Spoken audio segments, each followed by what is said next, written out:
Hey, welcome to Crucial Conversation Podcast. It is I, Dontay Harris, Mr. AKA Swift, AKA Spider, AKA Mr. Tacoma, because that's how I'm feeling today. But today I'm honored to have one of my good friends on here. I've been knowing this man since like 7th grade. We was playing. My bad. See, he's already wilding out on me. You know what I mean? We're a little hyped up today. We've been postponing this conversation for a while because our schedule was crazy. But I want to say welcome to the Crucial Conversation Podcast, Chris Hipper. My man. What's going on, my guy? I think I gave you half of those nicknames. Not Swift, but like Spider.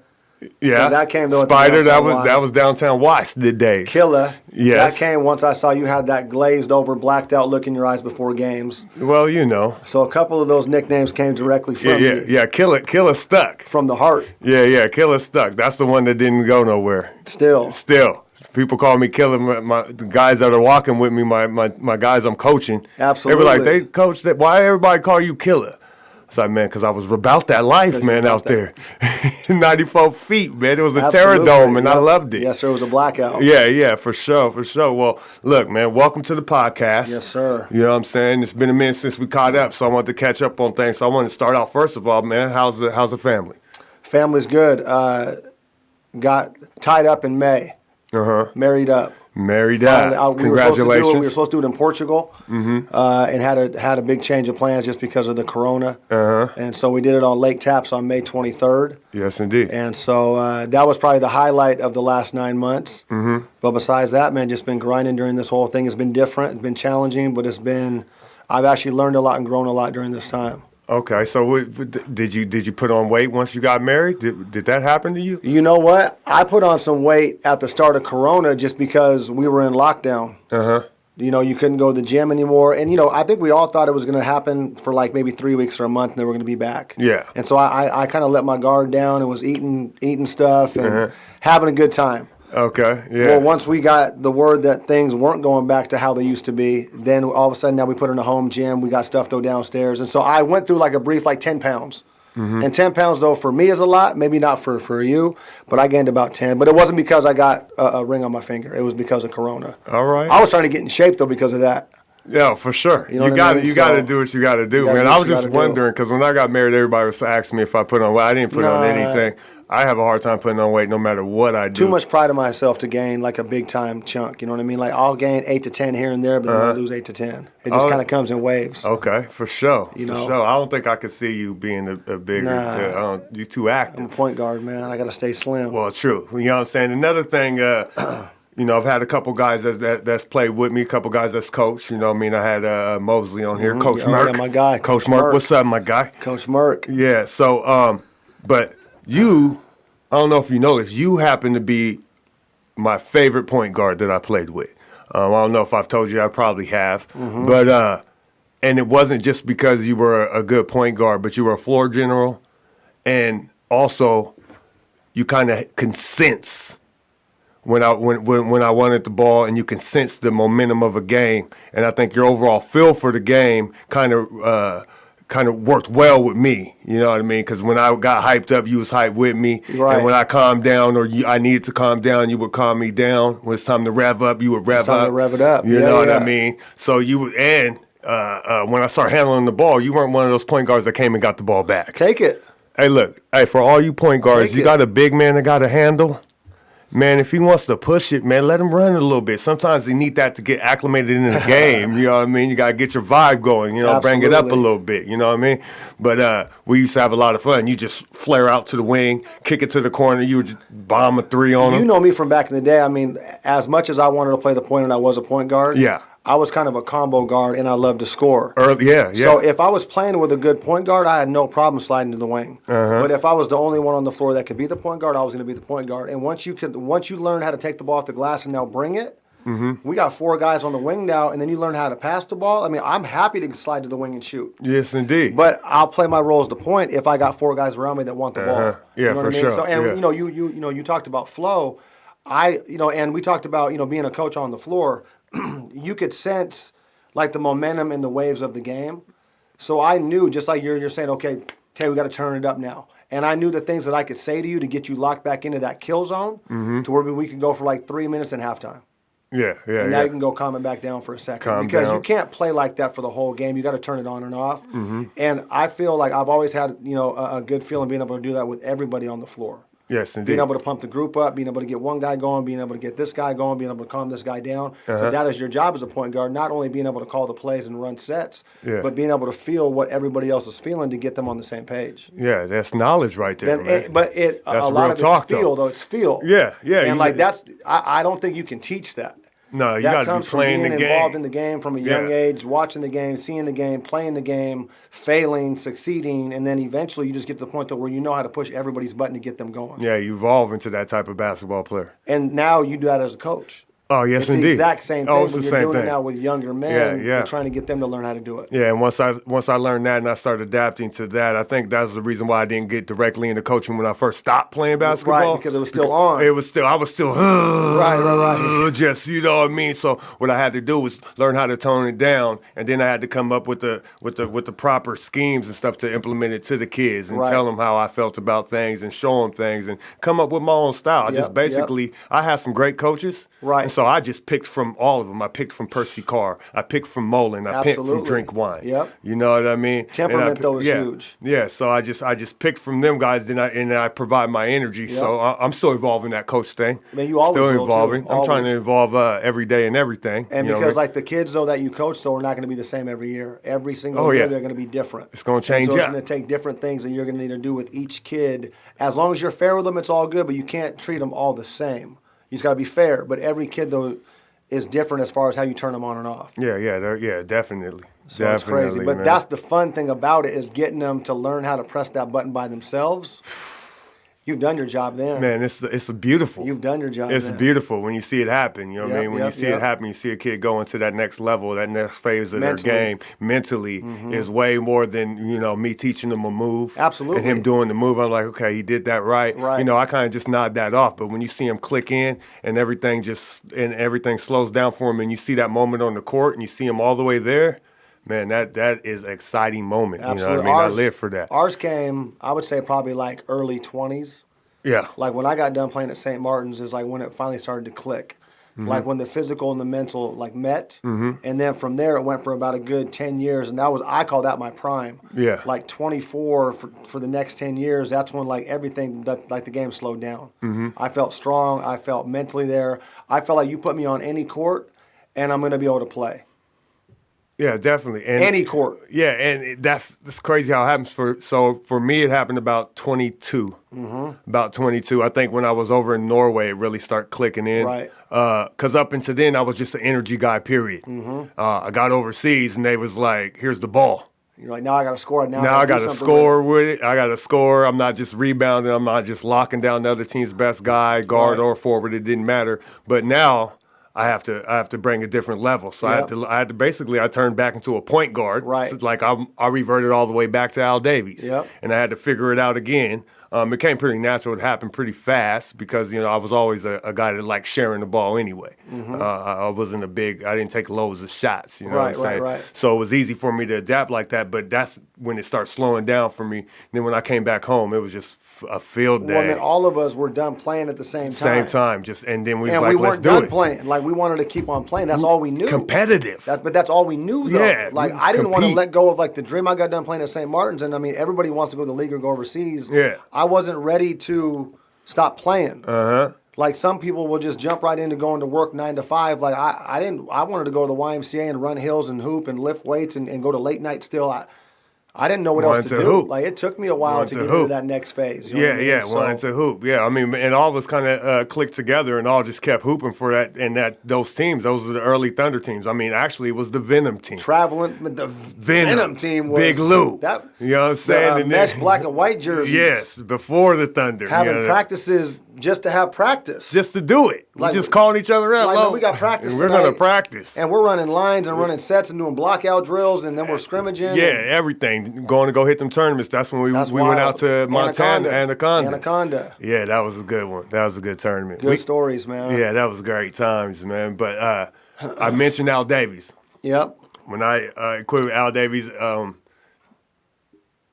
you played for Red Robin. Red Robin. Yep, I remember the red jerseys. Yep. Yeah, and that's when I first seen you play, and I just remember you having the nice the handle was crazy, and you used to shoot this floater. Before people was really shooting floaters, Hippo was shooting floaters in 6th grade, like to the ceiling, just. I got that from Chris Jackson that played at LSU. Is that where it came Back from? in the day, he was so nasty, and he would do different things. And like back then, you really didn't see him a lot. But I mean, floaters and going to the basket against bigger dudes. I mean, if you didn't figure out that was an option that you had, you were getting your shot blocked. I mean, you weren't getting to the paint. You weren't going to score against guys that were bigger. Yeah, I remember the one that I did against Mount T. Yeah, and obviously that's kind of like fast forwarded, but that was I remember we played on like a Wednesday at like noon because our game had got snowed out. Yep. And I remember we played, and I remember everybody was there. Fossil was there. Wilson though was there watching B Prep. I mean, every team though came to watch our game. You guys were smacking us by like 20. We went on like a 20-0 run like late in the game. You guys still won by 4, but I remember I went like baseline. Matt like slid over, and I threw up the teardrop and just hit it. And I was like, damn. It was the nastiest and shot. it wasn't a shot that I practiced. It was just like it had to go up right there else he was beating it in the crowd. There was no way you were getting that off without shooting it. Not like at all. that. Not against Matt. Matt's 6'10". Yeah, so if Matt McDonald, what's up, my guy? He lives down in Arizona right now. Oh yeah. Yeah, I see him when I go to Matt's Vegas. my guy, you know what I'm saying? Yeah. Matt was 6'10" and pretty athletic. You know what I mean? He can get up. So he was 6'10". And 6'10" with long arms, man. Arms. Long he used to beat stuff up. So we enjoyed. I You loved didn't get having mine him. that time. You didn't get mine. He was trying to get you. He was trying to get always, it. He always. jumps. He was up there. I seen yeah. it go up. I was like, Matt got that, and it just kept going up. And it just dropped bottom. But I wanted to go to Al Davies and Red Robin because at Al Davies, a lot of those guys I still talk to occasionally when I see them. There's a love there, man. You know what I'm saying? It's Hilltop Babies. Yeah. We still got pride in that team. Absolutely. And the best player on that team was a guy named Billy Brady. Ooh, wait. And when people talk about basketball in our area, I don't think Billy Brady's name doesn't get brought up enough. I want your thoughts on Billy Brady. I mean, and the reason why it doesn't get brought up enough is because it died at an early age. It never really fulfilled what it was supposed to fulfill. But, I mean, not very often do you get a 14-year-old freshman to play City League basketball here and start and average like 18 points a game as a 14-year-old.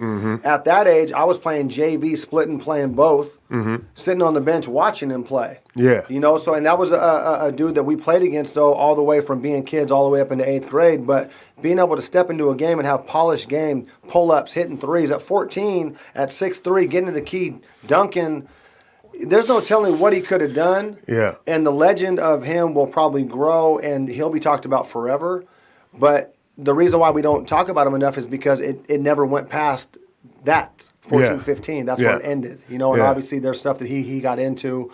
But, man, at an early age, you just don't see a lot of 14-year-olds being able to start in big-time games and have an impact. Yeah, definitely, man. And I'm sitting there, playing on the same team as Billy Brady, watching his game and seeing some of the things that he was doing when he was 13, 14 Right. years old.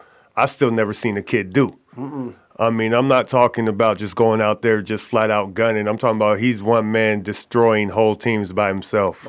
He had a handle. Yep, he could shoot the 3 ball. He was shooting from 30 before anybody, that Steph Curry stuff. He's a young boy shooting from anywhere. Get to the cup. He can get to the cup. Talking shit. Yeah, he was at your neck. Yep. Don't get dunked on. No. He'll bang on you too. It was crazy, man. It was crazy, man. It was crazy, man. So I just wanted to ask you about that because much respect though for him, and I always did. And we always when we would go to the YMCA and play, and we'd be on the same team. The game was easy. That's where I learned how to be a point guard, is having guys like that around me at a young age, and just learning how to feed them the ball. Yeah. Because I wanted to win. Oh yeah, and for sure. And if he has the ball, we're going to win. Oh, yeah. I got to play my part, but my job, just get the ball to guys and let's just go win. And so, I learned how to be a point guard because I wanted to win. I think playing beside Billy Brady at a young age made everybody a point guard. You know what I mean? I was a point guard because I had Billy Brady. Here, Billy. Here. Who else was on that team? Sterling was on that team. My guy Mookie was on the team. I know he watches the podcast. Yeah. So, I mean, we fed him, but we had some guys that like getting down and playing some good defense. Absolutely. You know what I mean? It was that Al Davies basketball for sure. Man, those leagues back in the day were so nice because there's no AAU. It was just neighborhoods. Yeah. You played against the South End, the East Side. You had Al Davies. You had the North End with the Red Robin. everybody was playing against everybody. Now you got like kids leaving and they don't ever play against each other. Yeah, they're all going. Yeah, it's not even neighborhoods. It's like people are going all over the place, different cities. But I mean, like Saturday morning at the East Side Boys Club, and you got South End playing East Side. That whole gym was packed out. Yeah, everybody's there. That whole gym was packed out. Everybody's there. So like that's one thing that I miss about the town is just like having all these young kids growing up playing against each other. We definitely need to get back to that. Oh, that would be nice though to just create that 6th through 8th grade youth Tacoma League. Yes, it would be. It would be like a hoop life type of thing. You know what I'm talking about? Yeah. So let's put that on there for like 2021 post Corona. Let's figure something out. Something. Just gym. I mean, access to the gyms. That's all we need. Pretty sure we could figure that out. We could figure that out as soon as this Corona thing dies out, and then we can try to get those just some solid squads. It doesn't have to be a bunch of squads, but it just be like 4 or 5 teams. But all from Tacoma. All right here, and get them boys playing. All from Tacoma. You know what I mean? Get an East Side team, get a South End team. Like we should almost like group it like that to where we have like 5 separate teams. Yeah. You can try out for your team.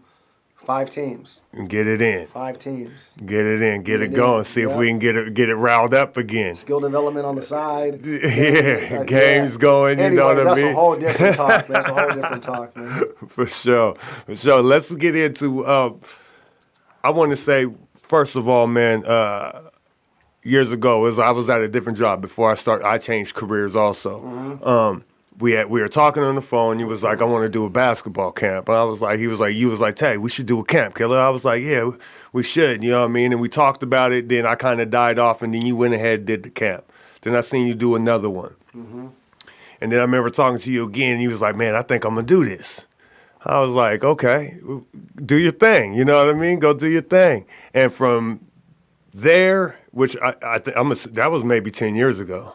It was probably like around 2008, 2009. Yeah, it was definitely a while ago. And it goes even deeper though before that. But that, I mean, that was when I want to start there because I seen you go after your goal, and you have a dream, and then have goals to get to your dream, and then start attacking that. Can you talk to me a little bit more about that? Because I don't think everybody really understands what you've went through to get to where you're at right now, and you're still going. I was thinking about this though today too, because there's a lot of people here in town that do a great job training. They do an excellent job. Yeah.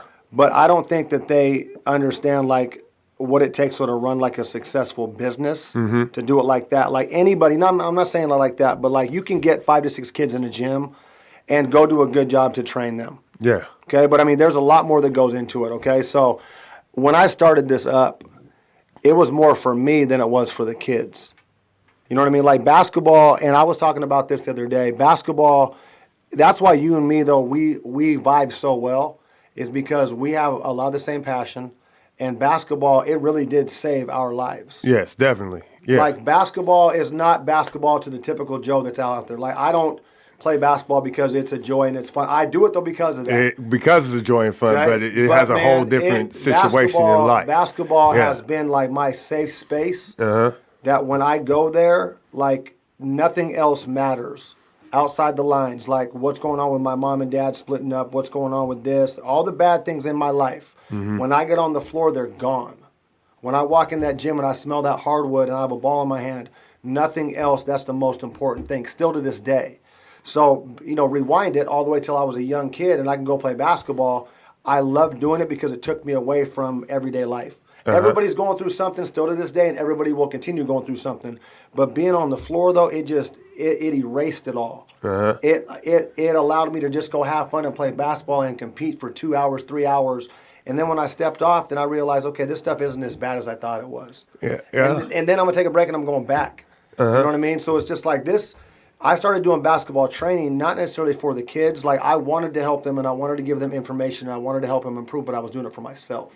Okay. It gave me almost an excuse to continue on with basketball where some people had said it's time to go get a real job. Yes, indeed. I can go train and I can still feel like I had an impact and I fed myself. Yeah, you were feeling great afterwards. I fed myself, you know what I mean? And I made this dude, improve. Yes, indeed. But I fed myself, and then, through time, and I have a hustler's mindset, being from the town. I sold cinnamon sticks and baseball cards and shoes, and I'll sell you anything.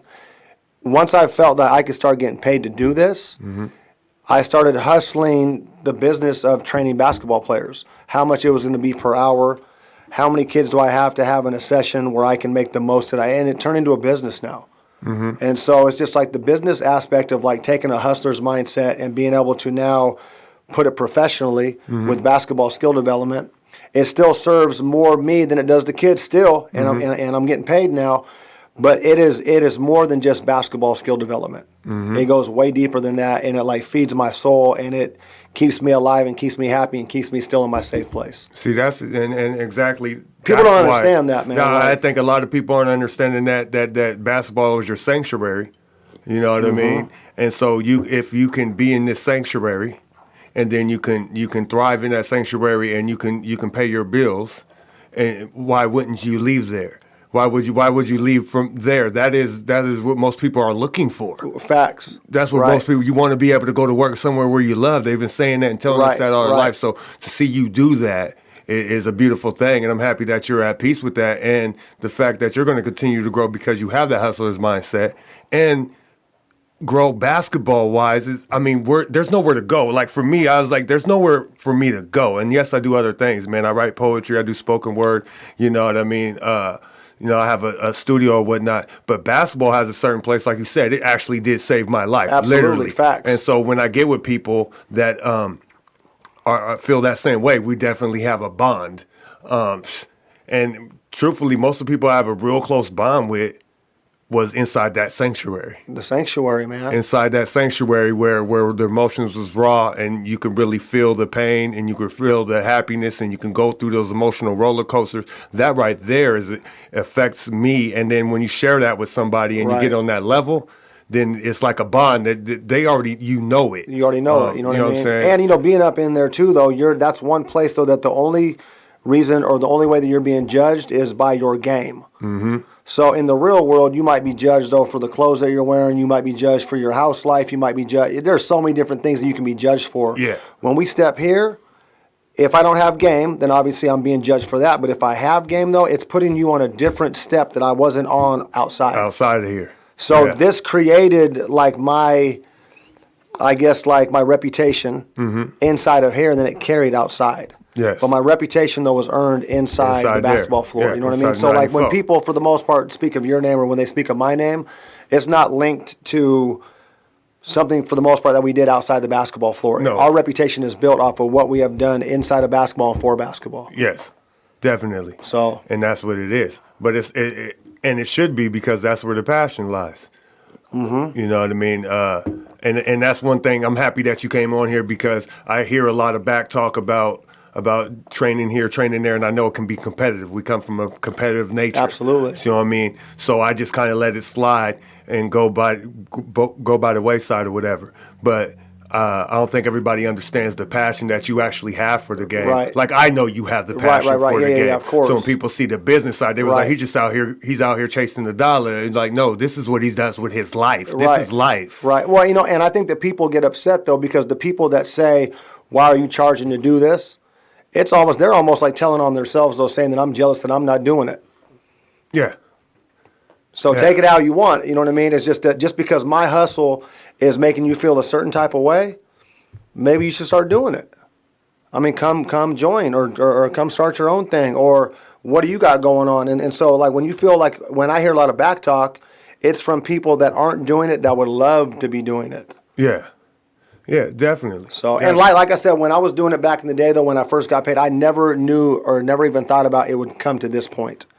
I never thought that I would be traveling to China and Italy and France to run basketball camps and to inspire players all over the world. I never thought it would get to that point. I was doing it for myself. That's the beautiful thing in it. And it has evolved into this. And, like, there wasn't a 5-year plan. There wasn't a 10-year plan. There wasn't even a business plan. Still to this day, there's not been a business plan. Everything is acted off of being genuine and authentic as far as what I post, what I do. It comes from right here. Yeah. Period. It's an energy. Period. It's an energy. Period. And you followed it. Period. You know what I'm saying? It's an energy. That happens. Yep. Period. It happens, man. That's the energy. And you following things that happen that way. Things happen that way. Be genuine. Man. You know what I mean? Yeah, for sure. For sure. That's how it goes down, man. Hey, the Tacoma Stars hat is hard. You like that? Hey, the thing That's about hard. it is I was like, man, I got to wear it today.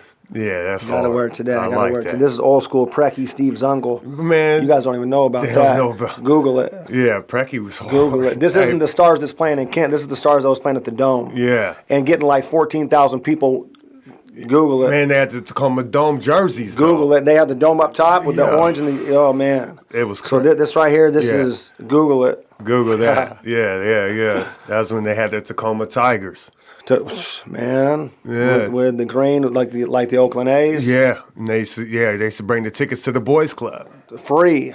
Free tickets. Come watch the game. They used to be at the Fred Meyer across the street. Like you used to buy groceries. Yeah. A stack of tickets. Yeah, you can go to the game. When we went every home game. They need to run that back. I'd be there from like 3:00 to 9. Yeah, that needs to all be ran back. It does, Well, but that's- everything now about the dollar. Everything. Everything about We the got to dollar. figure something out with that. Well, that's why we're going to start this league. And then we got to figure something There's a out. lot of stuff that I want to do. Yeah, a lot yeah. of stuff. This podcast is just it kind of not fell in my lap, but it was my brother who passed, Aaron, was going to start a podcast, asked me to get on. He's more of a comedian type. Right. Oh, You know always what I has mean? been. Yeah, so he's a joker. So I was Right. like, cool, I'll get on there and laugh with you, and we'll get yeah. serious.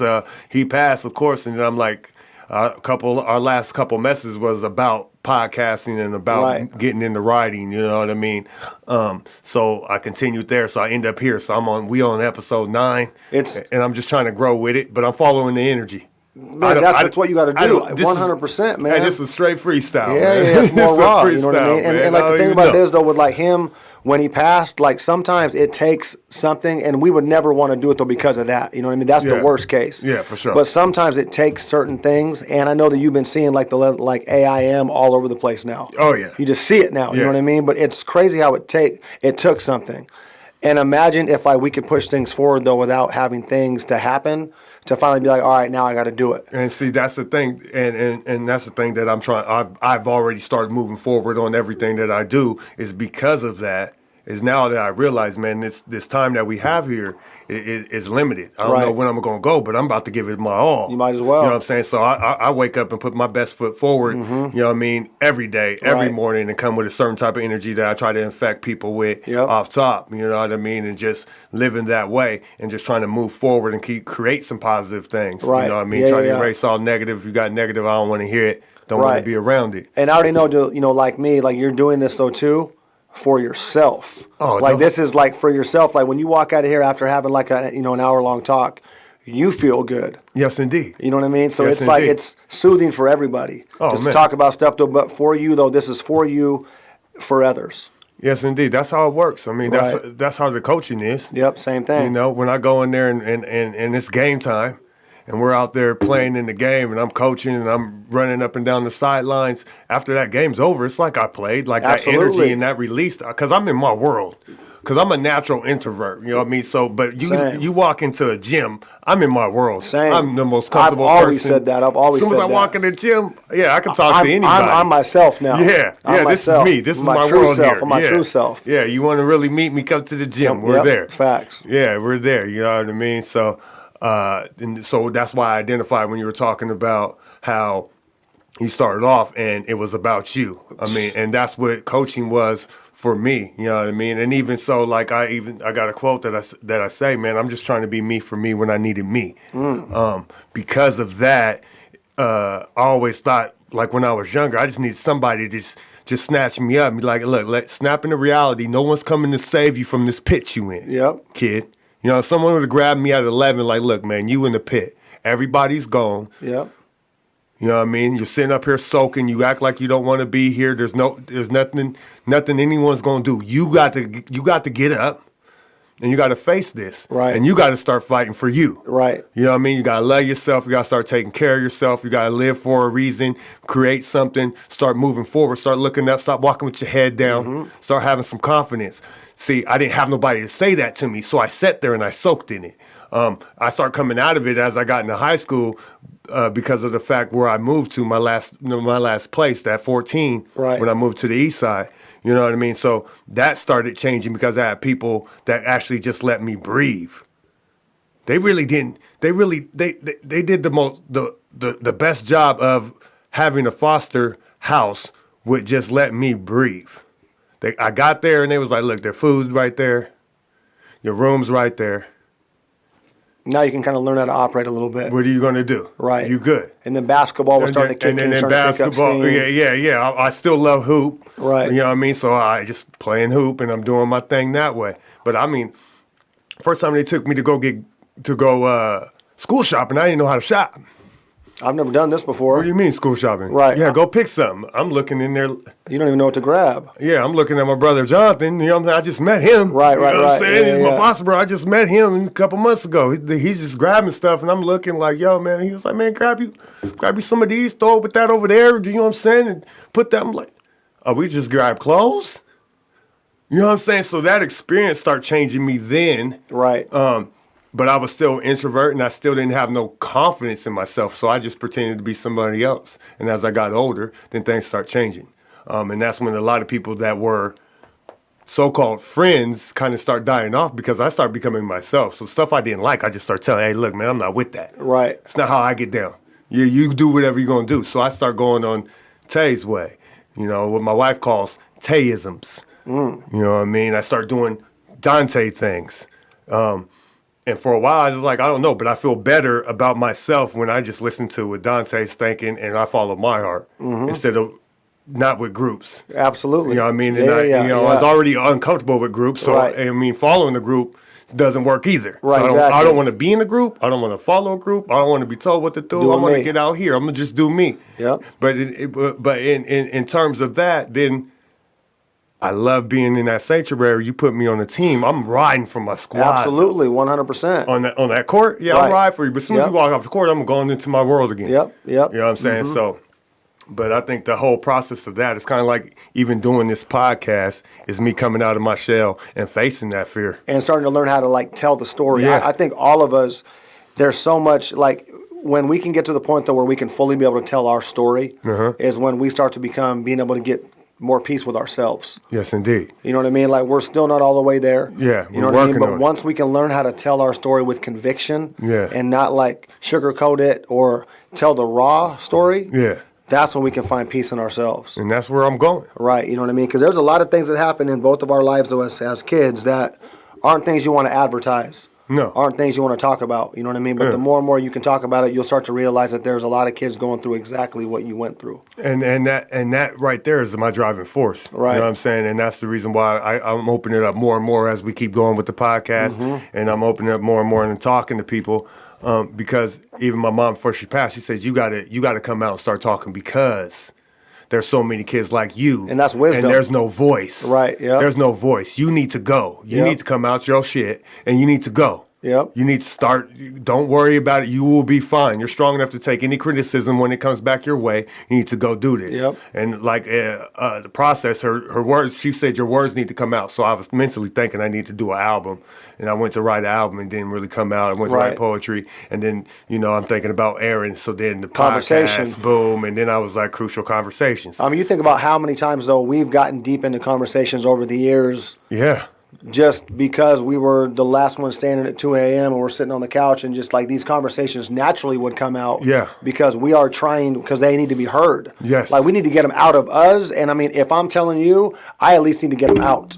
Yeah. And then from that, you might be able to give me something to bring more of it out. And it's just like the more and more we can talk about it, the more and more, like I said, that we can get to peace though with ourselves and be able to help others. And it's about that adjustment, about getting that out. Once you start getting that out, you kind of feel that weight leave. it leaves, and then it opens you up to receive more, Yep, to receive yep. and to gain more knowledge. You know what I Right. mean? You kind of open up your guard comes down to where it should be, to where the wall comes down a little bit. Right, To yeah. survive in the situation that you and I both went through as kids. Right. You had to build some type of wall. You had to. There's a barrier Right, that you right, got to right. get through, but Right. as being adults and you're coming out here and you're trying to help people, you got to bring down your wall. Right. So you can say, it's okay. I went through that. It's okay. I'm here. I'm present. I went through that.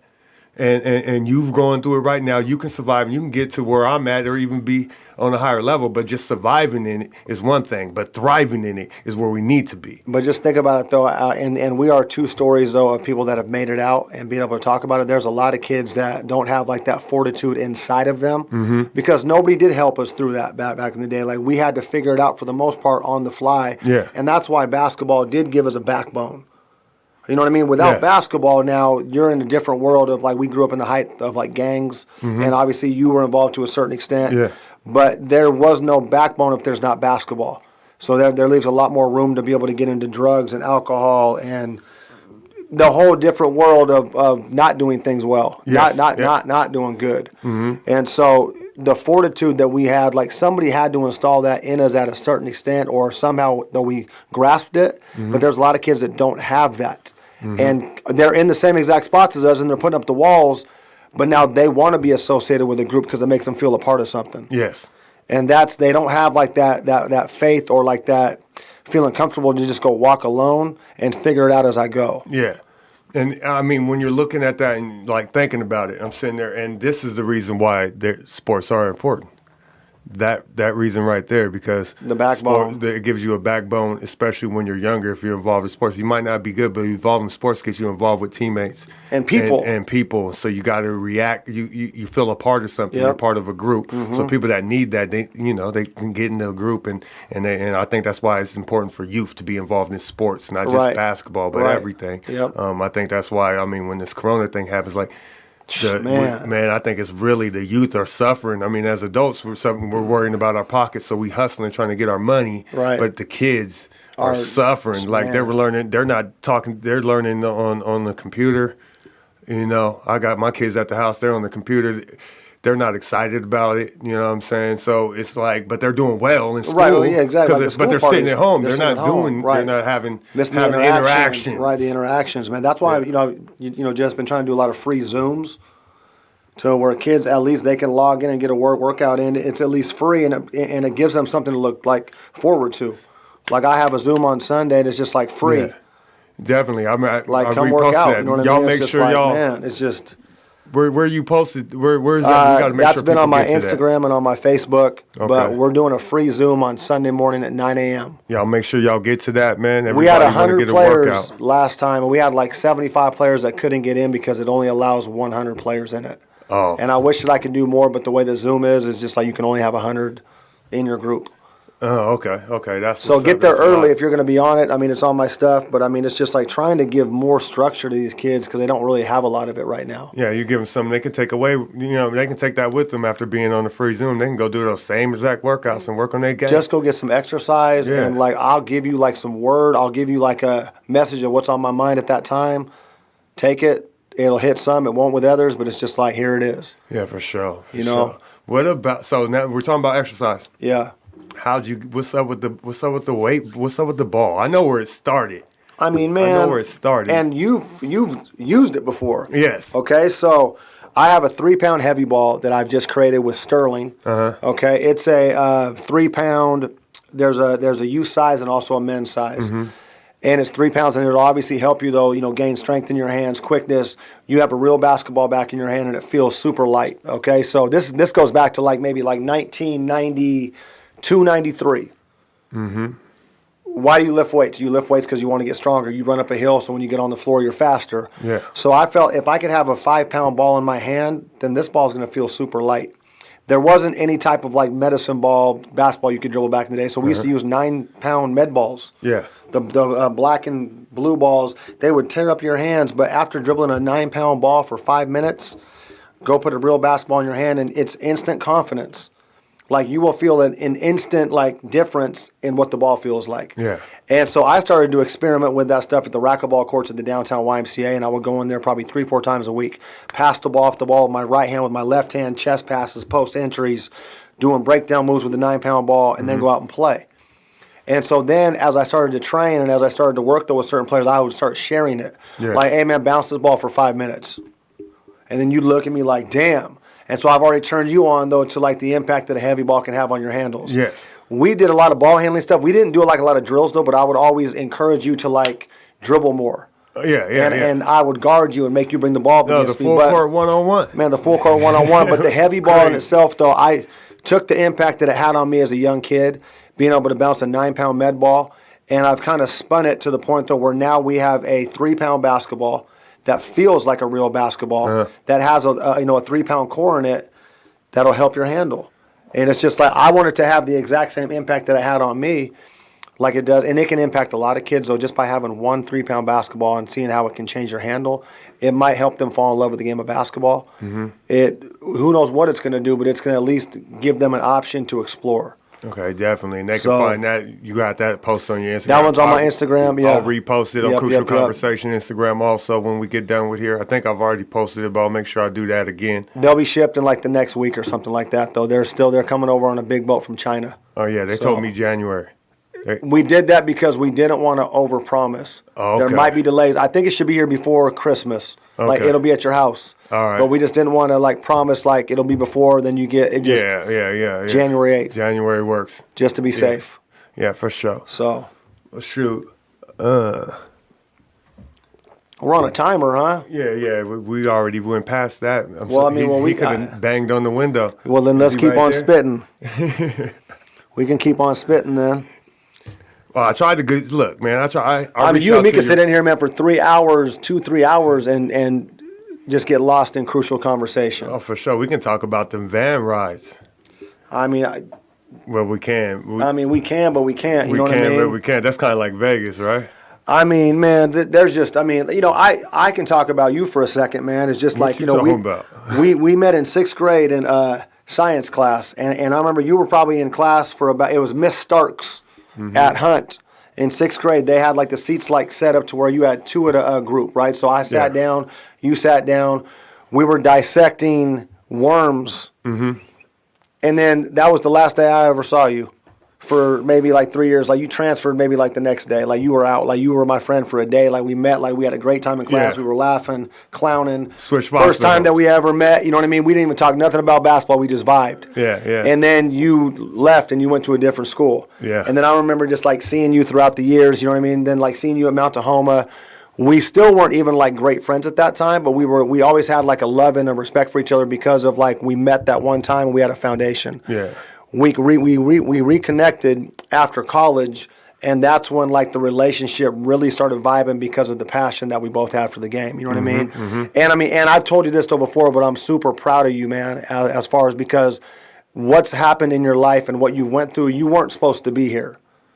You were not supposed to be right here to tell the story of what you went through. You know what I'm saying? So like being able to be here with the stuff that you've went through the ups and the downs. Like I'm super proud of you for having like that, just that fortitude of like being stronger than your demons. You've always been stronger than them. They've tried to fight you. They've tried to get you, but you've always been stronger than them. You know what I mean? So it's just like that's love. And like we talked about giving people flowers. You know what I mean? It's just like you need to hear that. But I'm super proud of like what you went through to be able to get to this point to where you, for the most part, your hardest days are behind you. Yes, indeed. You know what I mean? So appreciate that, man. Much love for sure, man. Appreciate that. I'm out here trying to get it done. And that's off the top of the head too, man. That's not scripted, man. That's love. You know what I mean? Yeah, for sure, man. I appreciate that, man. That's what I'm saying. I think I made a post the other day, alive for a reason. And sometimes I forget. Then I remember something that a lot of things that I suppressed in my memory because of the traumatic things. You know, you suppress it, put it back. One thing about getting clarity and stop drinking is that I lived in the fog to suppress those things. Once I stopped drinking, certain things trigger it, and I'll remember, boom, I'll remember 11th grade. I'll remember 11-year-old. I remember 12 where I was sitting outside and it's raining and I have nowhere to go. Right. And it's Safeway, and I'm just wishing an adult would at least just say something to me while I'm sitting out there in the rain. You know, people just walking over me, going to their cars with nowhere to sleep. You know what I mean? So I remember those days, and it brings like a certain type of pain and, you know, almost tears to my eyes. And then I realize like where I'm at. Like I'm not there no more. I realize where I'm at. Like, right. you know what I mean? It's crazy, and it's not done. No. And that's how I know. Right. That's how I know. And Just I've been following this energy, and like I was talking to my cousin, and I told her straight up, one thing about numbing all that is that I numbed all those emotions because I'm a really emotional person, and I numbed those emotions by and hiding them and masking them.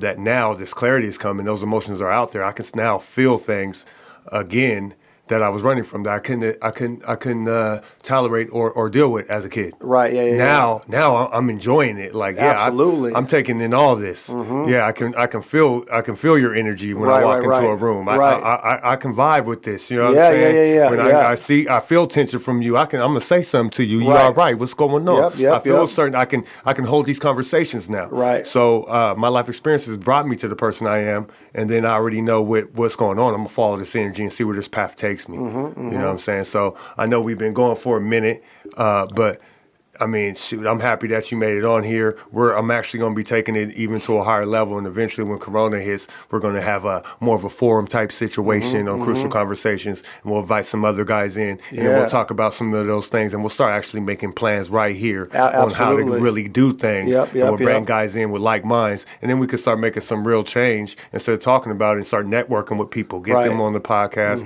and then also, you know what I mean, getting out in the community. Once this lifts, we need to be hitting it. Active. We need to be active. Yeah. You know what I'm and saying? though we have done a good job of it. Like we are. But there's so much more that we can do. Oh yeah, well So we're at much that more. level. We're at the level now. Right. Like when I heard somebody say what's going on with Tacoma basketball, I was like, you must not see what's going on. Right. Because I see it. Right. I see the guys that I went to battle with are all in position right now with coaching levels all over the city.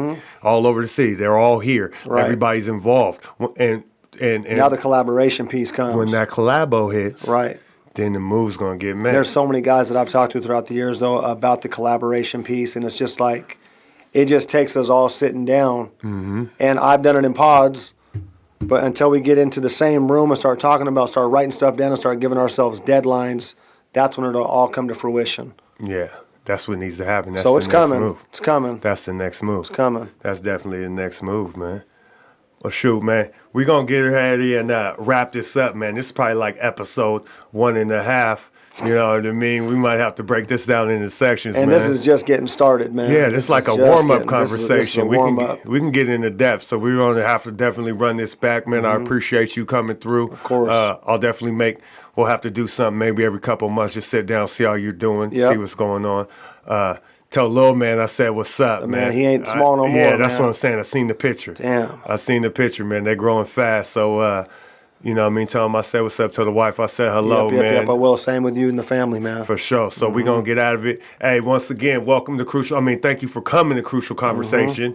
You know what I mean? Remember, the longest conversation you're going to have is a conversation with yourself. Make sure that it stays positive and you stay motivated. Self-motivation is the best motivation. Facts. You know what I mean? Start your day off right, end your day off right, man. Get your routine going.